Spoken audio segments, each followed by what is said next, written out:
আসসালামু আলাইকুম। আপনাদের সবাইকে স্বাগত জানাচ্ছি এখনকার আন্তর্জাতিক সংবাদে। শুরুতেই সংবাদ শিরোনাম। পিলখানা হত্যাকাণ্ডের যথাযথ বিচার করা হবে, তবে নতুন তদন্ত কমিশন নয়, স্বরাষ্ট্রমন্ত্রী।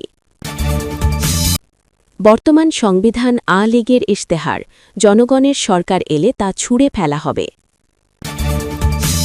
এককভাবে স্থানীয় সরকার নির্বাচনের প্রস্তুতি নিচ্ছে এনসিপি, সার্জিস আলম। এতক্ষণ শুনছিলেন সংবাদ শিরোনাম, এখন বিস্তারিত। আজ জাতীয় শহীদ সেনা দিবস। 2009 সালের 25 ফেব্রুয়ারি তৎকালীন বিডিআর, বর্তমান বিজিবি সদর দপ্তর পিলখানায় সংঘটিত নৃশংস হত্যাকাণ্ডের 17তম বার্ষিকীতে রাজধানীর বনানী সামরিক কবরস্থানে শহীদদের প্রতি গভীর শ্রদ্ধা নিবেদন করেছেন রাষ্ট্রপতি মোহাম্মদ শাহাবুদ্দিন এবং প্রধানমন্ত্রী তারিক রহমান। সকাল 10টার দিকে এই শ্রদ্ধা অনুষ্ঠানে রাষ্ট্রপতি ও প্রধানমন্ত্রী পৃথকভাবে পুষ্পস্তবক অর্পণ করেন। তারা কিছুক্ষণ নীরবে দাঁড়িয়ে শহীদদের স্মরণ করেন। অনুষ্ঠানে উপস্থিত ছিলেন স্বরাষ্ট্রমন্ত্রী সালাহুদ্দিন আহমেদ, সেনা, নৌ ও বিমান বাহিনীর প্রধানগণ, বিজিবি মহাপরিচালকসহ উচ্চপদস্থ সামরিক কর্মকর্তা এবং শহীদ পরিবারের সদস্যরা। 2009 সালের এই দিনে পিলখানায় বিদ্রোহের নামে চালানো হয় বর্বরচিত হত্যাযজ্ঞ। এতে মেজর জেনারেল সাকিল আহমেদ সহ 57 জন সেনা কর্মকর্তা এবং অন্যান্যদের মিলিয়ে মোট 74 জন নিহত হন। ঘটনায় বেশ কয়েকজন বেসামরিক নাগরিকও প্রাণ হারান। এটি বাংলাদেশের ইতিহাসে এক অন্ধকার অধ্যায় হিসেবে চিহ্নিত। প্রধানমন্ত্রী তারেক রহমান দিবস উপলক্ষে দেওয়া বাণীতে বলেন, ফ্যাসিবাদমুক্ত বাংলাদেশে পিলখানা হত্যাকাণ্ডের নেপথ্য কারণ এখন জনগণের কাছে স্পষ্ট এবং বোধগম্য। তিনি উল্লেখ করেন, ঘটনার পর জনগণকে বিভ্রান্ত করার চেষ্টা হয়েছিল, কিন্তু এখন সত্য প্রকাশ পেয়েছে। হত্যাকাণ্ডের বিচার প্রক্রিয়া চলমান রয়েছে এবং ন্যায় বিচার নিশ্চিত করার প্রত্যয় ব্যক্ত করেন তিনি। প্রধানমন্ত্রী শহীদদের রুহের মাগফিরত কামনা করে শোকসন্তপ্ত পরিবারের প্রতি গভীর সহমর্মিতা ও সংহতি জানান। 2024 সালে দেশ ফ্যাসিবাদমুক্ত হওয়ার পর থেকে এই দিনটিকে জাতীয় শহীদ সেনা দিবস হিসেবে পালন করা হচ্ছে। 2025 সাল থেকে সরকারিভাবে এটি আনুষ্ঠানিক স্বীকৃতি পেয়েছে। দিনটি শহীদ সেনা কর্মকর্তাদের স্মরণ, দোয়া এবং রাষ্ট্রীয় শ্রদ্ধা জানানোর দিন হিসেবে পালিত হচ্ছে। জাতি আজ গভীর শোক ও শ্রদ্ধার সঙ্গে শহীদদের স্মরণ করছে। শহীদদের আত্মার শান্তি কামনা করা হচ্ছে এবং তাদের পরিবারের প্রতি সমবেদনা প্রকাশ করা হচ্ছে। গঠন করব না। অন্তর্বর্তীকালীন সরকার যথোপযুক্ত লোক দিয়েই তদন্ত কমিশন গঠন করেছিল। কমিশনের রিপোর্টে যে সুপারিশগুলো এসেছে, বিচারাধীন যে মামলাগুলো আছে, এই জুডিশিয়াল প্রসেসগুলো সমাপ্ত করা হবে।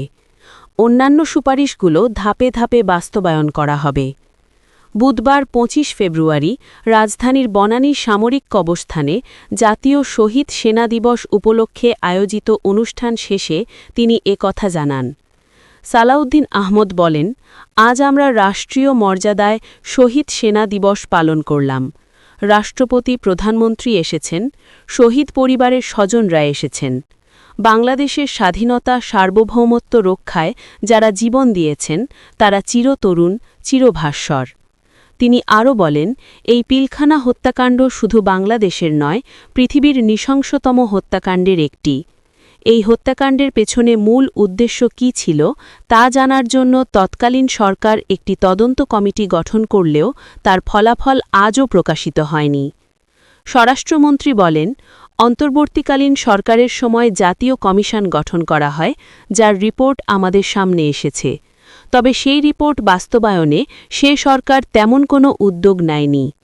সালাউদ্দিন আহমদ বলেন, শহীদ পরিবারদের বলতে চাই, পিলখানা হত্যাকাণ্ডের যথাযথ বিচার করা হবে, যাতে এ ধরনের ঘটনা ভবিষ্যতে আর না ঘটে।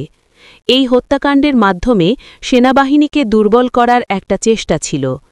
এ কাজটা তারাই করতে পারে যারা দেশের স্বাধীনতা, সার্বভৌমত্বে বিশ্বাস করে না। কুমিল্লা ৪ দেবিদ্বার আসনের নবনির্বাচিত সংসদ সদস্য ও এনসিপির দক্ষিণাঞ্চলের মুখ্য সংগঠক হাসনাত আবদুল্লাহ গতকাল মঙ্গলবার তার ভেরিফাইড ফেসবুক পেজে বিএনপি চেয়ারপারসন মরহুমা বেগম খালেদা জিয়ার একটি পুরনো ভিডিও ক্লিপ শেয়ার করেছেন। ভিডিওতে আপোষহীন দেশনেত্রী বেগম জিয়া বর্তমান সংবিধানকে আওয়ামী লীগের ইশতেহার হিসেবে অভিহিত করে জনগণের সরকার আসলে তা ছুঁড়ে ফেলার ঘোষণা দিয়েছিলেন। হাসনাত আবদুল্লাহ শেয়ার করা ওই ভিডিওতে বেগম খালেদা জিয়াকে একটি জনসভায় ভাষণ দিতে দেখা যায়।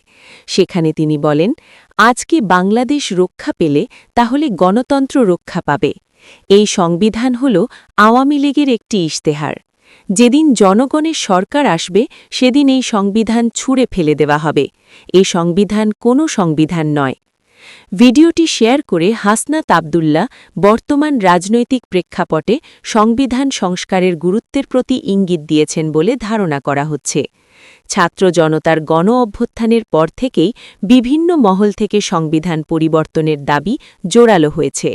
হাসনাত আবদুল্লার এই পোস্টটি সোশ্যাল মিডিয়ায় ব্যাপক আলোচনার জন্ম দিয়েছে এবং নেটিজেনদের মধ্যে মিশ্র প্রতিক্রিয়া দেখা গেছে।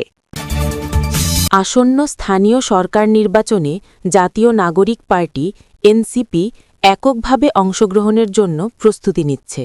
দলটির স্থানীয় সরকার নির্বাচন পরিচালনা কমিটির চেয়ারম্যান ও উত্তরাঞ্চলের মুখ্য সংগঠক সার্জিস আলম মঙ্গলবার ২৪ ফেব্রুয়ারি রাতে দলের অস্থায়ী কেন্দ্রীয় কার্যালয়ে বাংলা মোটরে আয়োজিত সংবাদ সম্মেলনে এ তথ্য জানান। সার্জিস আলম বলেন, আমরা এককভাবে প্রস্তুতি নিচ্ছি।